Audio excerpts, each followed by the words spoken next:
Hello, everyone. This is Present Pilgrimage. We are two women, two spiritual pilgrims living in the world today, and we are here to kind of have some different conversations about a lot of different things that are important to us, and we're going to explain why. So we're excited to be here. My name's Jennifer Winninger. My name is Iyabo Onipede. So Iyabo, why don't you introduce yourself, and then I will. My name is Iyabo, like I said. We live in Atlanta. I am a leadership development coach. My background is I'm originally from Nigeria. I was born and raised in Lagos, Nigeria. My father was a Yoruba man. My mother was a white American woman. She was Irish American and Jewish. And my parents met in New York. My mother went to Nigeria and lived there for umpteen years. I came here when I was 16 to the United States. I went to Georgetown University Law School. And most recently, I practiced law for a long time and had a midlife crisis. And so I went to seminary and I attended Candler School of Theology at Emory University. I work in leadership development today, for the most part, helping people move out of thriving careers into crafting their life work. I also do a lot of speaking on privilege, humanity, and building communities. My unique social location drives a lot of the work I'm asked to do, talking about cultural difference. One way or the other, I work with difference. And so this podcast is particularly exciting for me to work with Jennifer on this and flesh out some ideas and invite people to expand their capacity to be more humane. That's my goal here. That was brilliant. I'm from Atlanta, from the South. I am a white woman, come from a very different background than Iyabo, and moved to the Northeast when I was 10. Parents got divorced. It was kind of unusual at that time in the 70s. Went to boarding school, Ivy League education, had the best education, but I always struggled with what it meant to be a Southern white woman, a privileged white woman, and looking and seeing things around me in the South and in this country that bothered me and that made me uncomfortable, and kind of accepted or expected social norms that I lived in, but I still wasn't comfortable with. And that led me to do a lot of inward spiritual searching, was led to seminary, kind of looking at what is my purpose in life? How can I contribute to the world in a way where I can help create a better, more loving, peaceful society? I am I am, bleeding heart, wanting to help others, feeling connected, always looking at outside. So growing up in a bubble, we'll talk about this later, but wanting to look at people who are outside my bubble and understand where they're coming from and connect to parts of me that also felt like an outsider.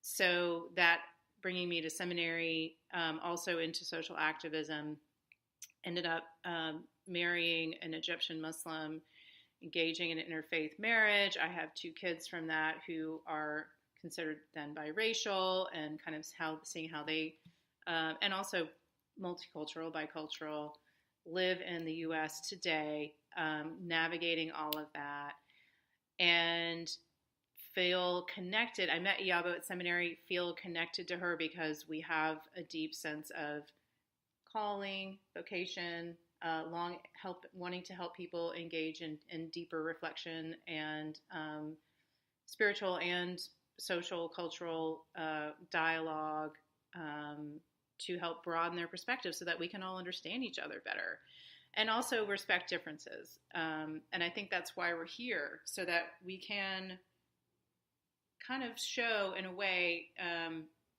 what we're trying to do and engaging in dialogue with someone who comes from a different social location with different understandings, but also has similar goals. Would that be a good way of putting it?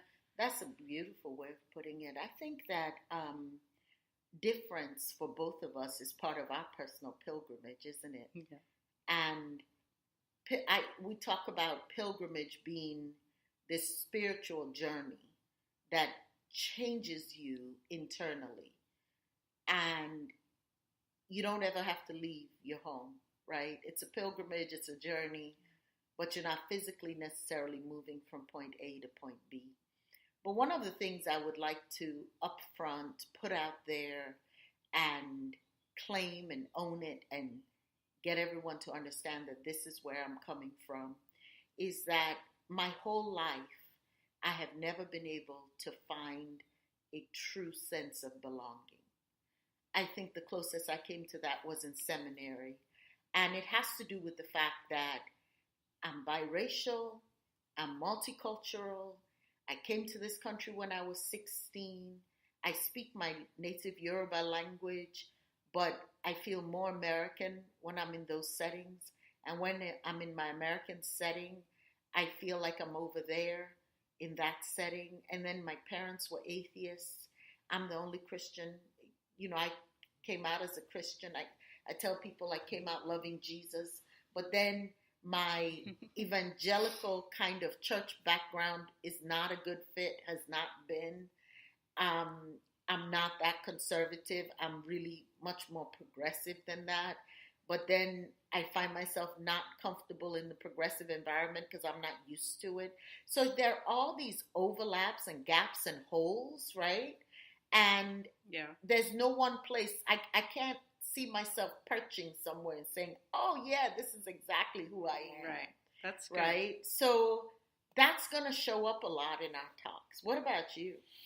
Absolutely. I love that, when we're talking about belonging being inside and outside or kind of floating around, that can be seen as an opportunity or a strength. And I think with today's world, the cracks, the traditional kind of stratified social norms are being cracked open. That's the one benefit of having the man who, is in office right now as president. And, it's no secret, I am, definitely not a fan of the current administration, very outspoken about it. And that's been a part of my spiritual expression, is to be active and outspoken about it and get, my feet on the ground and take action with it. But, not having to say, this is who I am and recognizing, yes, this is how I grew up, and seeing how that kind of could have shaped and does still shape my identity, but also, appreciating different perspectives and not having to choose one or the other, not having a binary. We were talking about that. So there are so many things going on in the world today, in society, in America, and in Atlanta, where we are right now. And it's exciting and it's kind of terrifying. And I think we both feel compelled to look for new ways to have dialogue and communicate with people so that there is new growth, there is new connection, new intersection, new understanding, and there's growth on all sides. And as a white woman in particular, I'll be talking a lot about white women and what I see and understand, and really wanting to push people that I grew up with, people that I know that are familiar, to help to push those boundaries so that they're not stuck in the bubble, the bubble of comfort. But oh yeah, I'm excited to get to talk about the bubble next time. But I think, Jennifer, I would like to invite our audience to take a minute and jot down things that come to their mind about their own social location.